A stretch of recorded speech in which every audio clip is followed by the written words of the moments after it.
Bueno, seguimos con el paso de la universidad letrada a la universidad digital. La universidad digital que tiene algo de virtual y algo de real. No pude hacer esto en una sola presentación, así que lo vamos haciendo en varias. Es un tema complejo, porque el cambio de la universidad implica un cambio social. Las universidades siguieron el ejemplo de Isfahán durante muchos años. Después tuvimos la Universidad Napoleónica, y esta Universidad Napoleónica es la que se quiere mantener y se esfuerza en seguir liderando la visión de universidades de cualquier parte del mundo. Ay, no, ustedes no se imaginan lo que es hacer una presentación con 2 gatos en casa. Bueno, afortunadamente mi gato se fue de este escritorio al escritorio vecino. Bueno, ¿qué pasa actualmente en la universidad? Que el estudiante se pierde. Le siguen presentando un aula del siglo XIX, un espacio en que la letra es lo principal, mientras su vida habitual está plagado de símbolos e intertextualidades. Con esto el estudiante se moviliza. No le basta la señal de un profesor, necesita la señal de un mundo, de un contexto que le diga justamente que la universidad está cambiando. Por favor, volvamos a la imagen que tenemos del jardín infantil, en el que el estudiante entra y encuentra un montón de elementos novedosos que lo ayudan. Muchos apoyos en las paredes, hasta en el techo muchas veces. En cambio, la universidad actual es un ejemplo de algo inmóvil y estático. Son fundamentales los cambios en la percepción espacio-temporal. Las distancias son relativas. Mientras estoy escuchando a mi profe aburrido en algún lugar, puedo conectarme a internet y escuchar una clase entretenida de un profesor que está al otro lado del mundo. Los tiempos también son relativos. Puedo estar escuchando un relato de un profesor que ya dejó este mundo hace tiempo. Los conceptos de sincronía y asincronía se mezclan en la cabeza del profesor y del estudiante. Y además recuerden que se puede crear tiempo mediante la multitarea y mediante avatares, y actualmente más aún mediante elementos propios de la inteligencia artificial. Recuerden que las distancias son relativas. La distancia más lejana en el mundo real puede estar al otro lado de nuestra pantalla, al otro lado de un celular. La distancia más cercana en el mundo real puede estar también al otro lado de la pantalla, al otro lado del celular. Esto es agua. Bueno, se fijan, las distancias son relativas, totalmente relativas. Y siguen los profesores algunos hablando de la presencialidad absoluta. ¡Qué terrible! Cuando es tan presencial el hecho de que estemos uno frente al otro, separados por aire, como que estemos uno frente al otro separados por una pantalla. No hay diferencia. La percepción del tiempo ya no es la misma. Chateando, navegando o explorando. Recordemos lo que dice Luis Cárcamo, el profesor Luis Cárcamo de la Universidad Austral de Chile. No es lo mismo que el tiempo común medido por un reloj.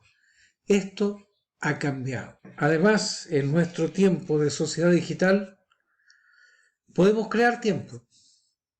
Un estudiante, un profesor, nosotros mismos todo el tiempo, estamos creando tiempo, pues somos multitarea.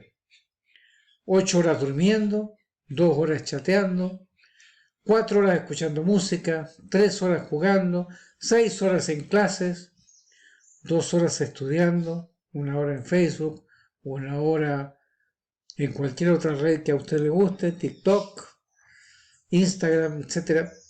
1 hora hablando por teléfono y 1 hora leyendo. Y esto suma claramente más de 24 horas.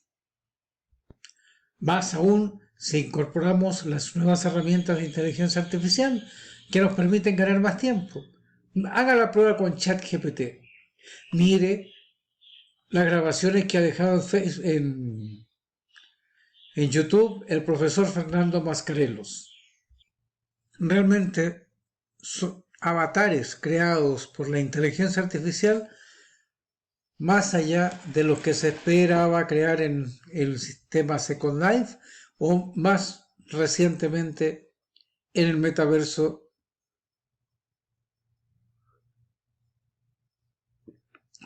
de nuestro popular amigo ex Facebook. Y estos avatares pueden estar recibiendo información creada con elementos apoyados y recogidos por agentes inteligentes. La universidad letrada era para una universidad industrial, en una sociedad industrial, donde también era importante, lo más importante era tener los medios de producción. Pero en la sociedad de la información y del conocimiento, como lo dice muy bien Byung-Chul Han, y anteriormente lo planteaba Zygmunt Bauman, en la sociedad de la información y del conocimiento, en la sociedad líquida, es importante, más importante, poseer los canales de flujo de la información. Los canales de flujo de la información. Un buen ejemplo es actualmente la guerra de Ucrania. Fíjense cómo la información fluye por canales determinados, dependiendo de cuál sea su favorito. ¿Cómo podemos entonces seguir insistiendo en una universidad que es propia para una sociedad secuencial, que era la sociedad industrial, en una sociedad que es multitarea y es altamente compleja como lo es la sociedad de la información y del conocimiento? ¿Cómo podemos pretender mantener en ella una institucionalidad de la sociedad industrial? Es algo totalmente absurdo. La Universidad de Kansas hizo hace casi 20 años un estudio y en él concluye que los estudiantes que hoy entran a la secundaria, cuando ellos egresen de la universidad, casi el 70% de ellos trabajará en trabajos que hoy no existen. Pero cuidado, que muchos además verán sus espacios de trabajo reemplazados por elementos de inteligencia artificial o por elementos de robótica. Cuidado con ello.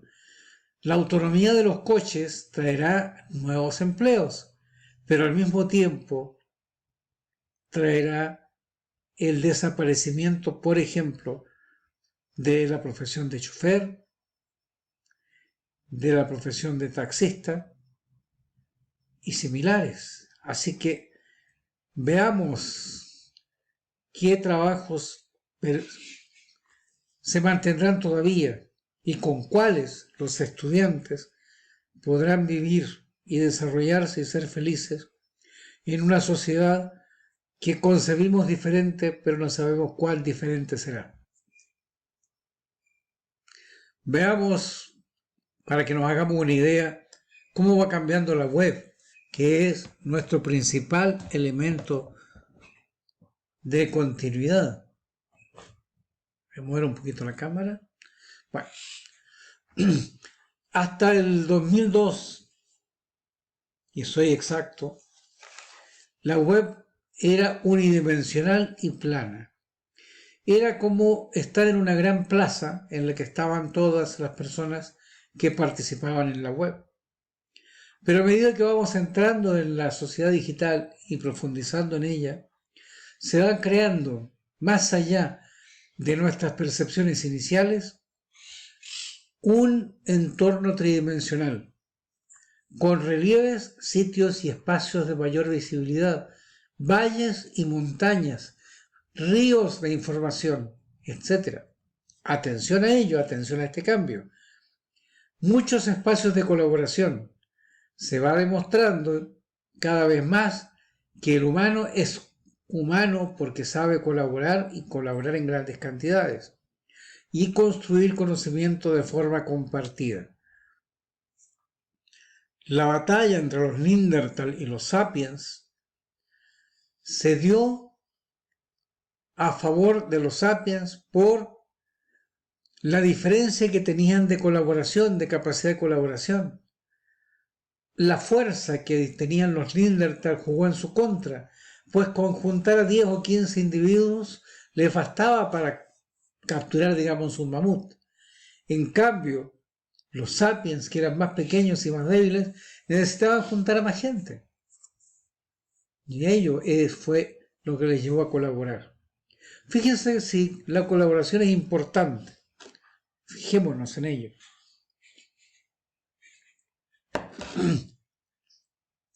En un partido de fútbol puede haber 50.000 gargantas gritando simultáneamente la misma consigna. Igual sucede en la guerra. Imagínense ustedes meter a 50.000 bonobos o chimpancés en un estadio y pedirles que todos hagan lo mismo. Los monos no repiten con facilidad, aunque sea hacer monerías. Acuérdense, ¿vale? Por favor, fortalezcamos nuestra capacidad como especie.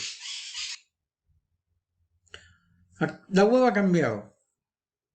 Ahora estamos en un espacio entre la web 2.0, 3.0, donde quedan rezagos unidimensionales, pero son los menos. Se prepara el siguiente paso. Una web semántica. De hecho, lo están aprovechando muy bien los nuevos sistemas inteligentes de chat, como ChatGPT. Incorporan modelos de conocimiento y ontologías, y muchos de ellos ya están en los sistemas actuales de inteligencia artificial. Además de la realidad tradicional, la realidad aumentada hace su presencia. Las realidades virtuales, los agentes inteligentes, todos ellos cada vez más incorporados también a la capacidad de búsqueda de nuestros estudiantes de la universidad digital.